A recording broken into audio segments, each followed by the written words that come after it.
नमस्कार, मैं doctor Rupa Manglani, associate professor political science department में। हमारा आज का टॉपिक है भारतीय संविधान के अधिकार पत्र की विशेषताएं।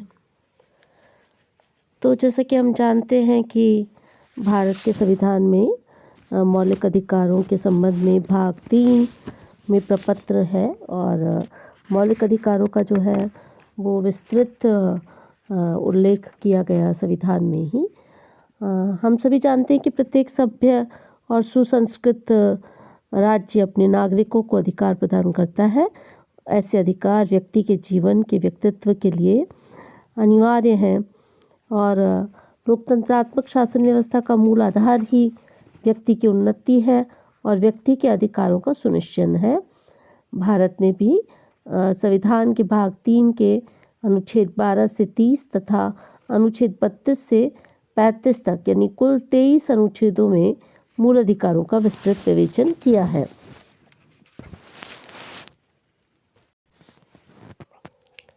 यदि भारत के संविधान में मौलिक अधिकारों के इतिहास को देखें तो संविधान में सबसे पहले मौलिक अधिकारों की जो मांग है वो भारत में 1895 के संविधान विधेयक द्वारा की गई थी। राष्ट्रीय आंदोलन के दौरान भी समय समय पर भारतीयों द्वारा मौलिक अधिकारों की मांग की जाती रही है। 1917 से 1919 के बीच में भारतीय राष्ट्रीय कांग्रेस में ब्रिटिश शासकों से मांग की थी कि भारतीयों को अंग्रेजों के समान सिविल अधिकार तथा समानता का अधिकार प्रदान किया जाए। 1928 में मोतीलाल नेहरू द्वारा प्रस्तुत किए गए नेहरू प्रतिवेदन में भी भारतीयों को मूल अधिकार प्रदान करने की मांग की गई थी। तो स्वतंत्रता के बाद जो है भारत के संविधान में मौलिक अधिकारों का विस्तृत उल्लेख है। इसीलिए भाग 3 को मैग्ना कार्टा भी कहा जाता है। हम जानते हैं कि ब्रिटेन में जो वहाँ के नागरिकों को अधिकार पत्र दिया गया उसे मैग्ना कार्टा के नाम से जाना जाता है। तो भारतीय संविधान में शामिल किए गए मूल अधिकारों को जो शामिल किया गया उसके कुछ मुख्य उद्देश्य हैं। पहला उद्देश्य था कि एक ऐसी सरकार का गठन करना जिसका उद्देश्य व्यक्तियों के हितों में ज़्यादा से ज़्यादा वृद्धि करना हो। दूसरी बात, सरकार की शक्तियों को सीमित करना जिससे कि सरकार नागरिकों की स्वतंत्रताओं के विरुद्ध अपनी शक्ति का प्रयोग नहीं कर सके। तीसरी बात है, व्यक्ति के जीवन के लिए अनिवार्य होने के कारण उसकी सर्वव्यापी उन्नति के लिए अधिकार देना। तो मूल रूप से भारत के संविधान में 7 मूल अधिकार थे, लेकिन 44वें संविधान संशोधन के बाद संपत्ति के मूल अधिकार को कानूनी रूप दे दिया गया और इस समय जो है 6 मूल अधिकार प्राप्त हैं। तो मूल अधिकारों का हम वर्गीकरण अगले लेक्चर पर देखेंगे। अभी हम देखते हैं कि भारतीय संविधान के अधिकार पत्र की विशेषताएं क्या थी। तो संविधान निर्माताओं ने भारतीय संविधान में मौलिक अधिकारों की व्यवस्था करते समय संयुक्त राज्य अमेरिका तथा विश्व के अन्य संविधान से प्रेरणा ग्रहण की थी। फिर भी भारतीय संविधान के अधिकार पत्र की कुछ मुख्य विशेषताएं हैं।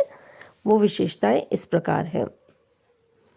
पहली बात यह है कि भारत का जो अधिकार पत्र है संविधान में वो विशद दस्तावेज है, क्योंकि देखिए संविधान के 23 अनुच्छेदों में इसका वर्णन है।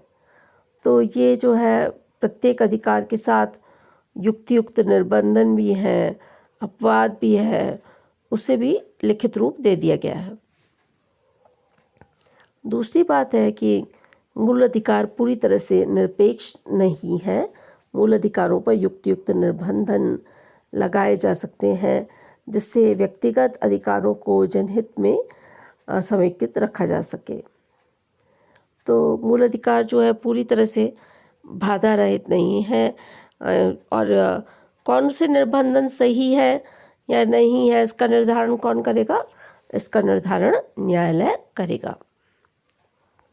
एक और बात है, तीसरी बात यह है कि मूल अधिकारों का निलंबन किया जा सकता है, सस्पेंड किया जा सकता है, लेकिन इन्हें संविधान से निरस्त नहीं किया जा सकता। मौलिक अधिकार संघीय शासन, राज्य सरकार और प्रांतीय सरकार इसके जो प्राधिकारी हैं, विधि निर्माण की शक्ति है, इस सब का जो है उल्लेख उसमें किया गया संविधान में।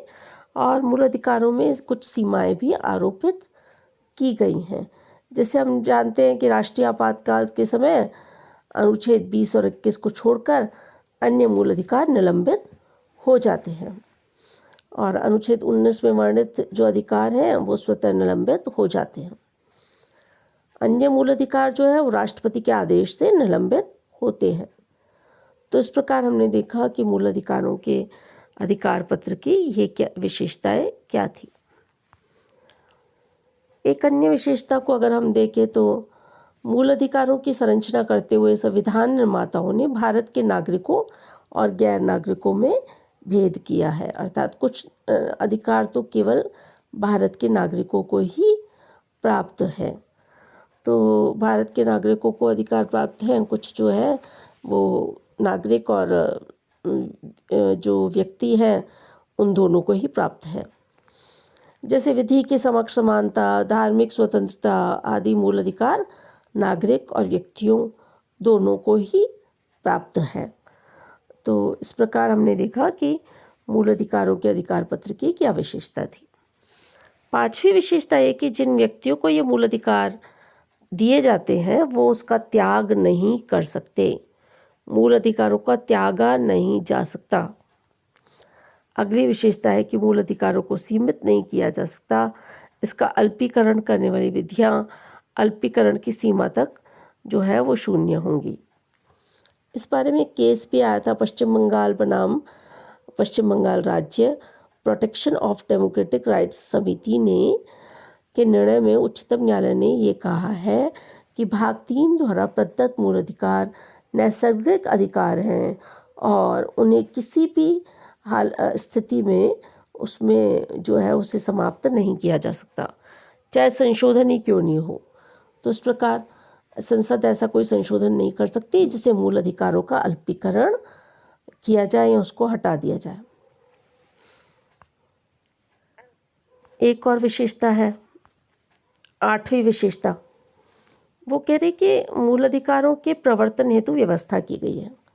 मान लीजिए राज्य सरकार का कोई विधान, कानून या राज्य सरकार की कोई कार्यवाही मूल अधिकारों का कम करती है, तो क्या हो, तो ऐसी स्थिति में जो है वो संविधान के अनुच्छेद 32 और 226 में इसके संरक्षण की व्यवस्था की गई है कि कोई भी व्यक्ति जो है अनुच्छेद 32 और 226 के तहत संविधान में न्यायालय को संवैधानिक उपचारों का अधिकार है और संवैधानिक उपचारों के माध्यम से पीड़ित व्यक्ति को राहत दी जा सकती है। तो मौलिक अधिकारों के प्रवर्तन हेतु न्यायालय की व्यवस्थाएं हैं। भारत के संविधान द्वारा सर्वोच्च और उच्च न्यायालय द्वारा मूल अधिकारों के प्रवर्तन की व्यवस्था की गई है और 2 तरह के अनुच्छेद हमने देखे। हम जानते हैं कि सर्वोच्च न्यायालय अनुच्छेद 32 के तहत रिट जारी कर सकता है, 5 तरह की रिटें जारी कर सकता है। तो इस प्रकार उच्च न्यायालय और सर्वोच्च न्यायालय दोनों को ही ये अधिकार है कि दोनों जो है वो मौलिक अधिकारों की रक्षा कर सकें। इसके साथ ही एक चीज़ और है, मौलिक अधिकारों का जो उद्गम है वो व्यक्ति के स्वतंत्रता के संघर्ष से ही मौजूद था। हमने देखा कि राष्ट्रीय आंदोलन जो है उसमें भी सिविल अधिकारों की बात की जाती थी और स्वतंत्रता के बाद जब संविधान का निर्माण हुआ तो एक पूरी समिति बनाई गई जिसका काम ही था कि व्यक्तियों को कौन कौन से मौलिक अधिकार दिए जाएं। तो मौलिक अधिकारों का जो उद्गम है वो इस प्रकार से हमारे सारे राष्ट्रीय आंदोलन में चलता रहा और ये आशा थी कि एक दिन जो है स्वाधीनता प्राप्त हो और जो भारत है उसके नागरिकों को भी अधिकार प्राप्त हो।